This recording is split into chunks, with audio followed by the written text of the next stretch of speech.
Hai, selamat datang di channel Mobile Impact. Jadi hari ini aku pengen nyeritain ke kalian untuk part ketiga dari event Hangout Goro. Kan kemarin part 1 atau rute 1 dan 2 sudah, sekarang part ketiganya. Tapi sebelum itu, jangan lupa like, share, dan subscribe channel Mobile Impact untuk konten-konten Genshin lainnya. Tanpa berlama-lama lagi, ini dia Hangout event Goro part ketiga.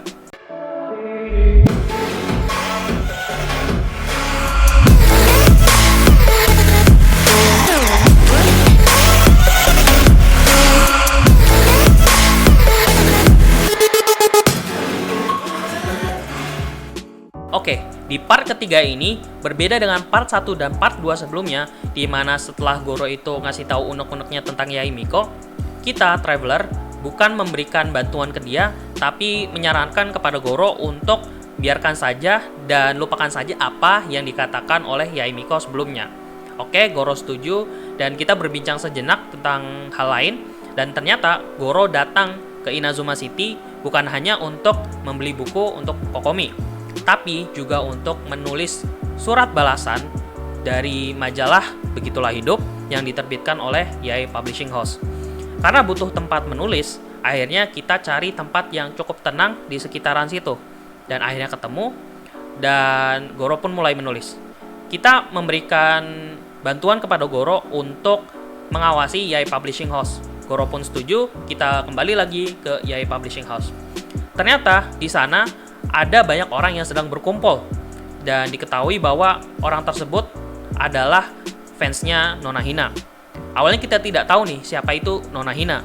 Akhirnya kita bertanya ke salah satu orang di sana, dan dia pun memberikan pamflet kepada kita. Dan ternyata orang yang ada di pamflet tersebut mirip banget dengan Goro. Akan tetapi wanita gitu. Kita pun sadar kalau persepsi orang-orang ini mengenai Goro, dikiranya Goro itu wanita gitu kan. Oleh karena itu, kita pun kembali untuk memberitahukan hal ini kepada Goro.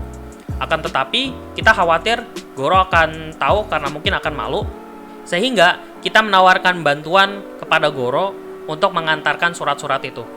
Tapi karena dirasa jarak Yae Publishing House itu cukup dekat, jadi Goro pun gak mau dan akhirnya kesana sama-sama. Dan Goro sesampainya di sana ngelihat juga itu orang-orang yang sedang berkumpul. Dan orang-orang yang sedang berkumpul itu ngira si Goro itu mirip banget dengan Miss Hina. Dan setelah itu, setelah mereka berfoto ya, karena orang-orang itu minta foto dengan Goro, akhirnya dari Yae Publishing House itu mengumumkan kalau gambarnya Nona Hina tuh sebentar lagi akan dikeluarkan. Nah, setelah itu karena Goro kan penasaran nih siapa sih Nona Hina itu, akhirnya karena kita tahu Nona Hina itu adalah Goro sendiri, kita pun menghalangi Goro untuk melihatnya. Dan itulah ending dari part ketiga. Oke, gimana dengan part yang ini? Menurut gue sih ending yang paling seru ya. Menurut kalian gimana? Kalau kayak gitu, jangan lupa like, share, dan subscribe channel Mobile Impact untuk konten-konten Genshin lainnya. Gua Mobile Impact, signing out. Bye-bye!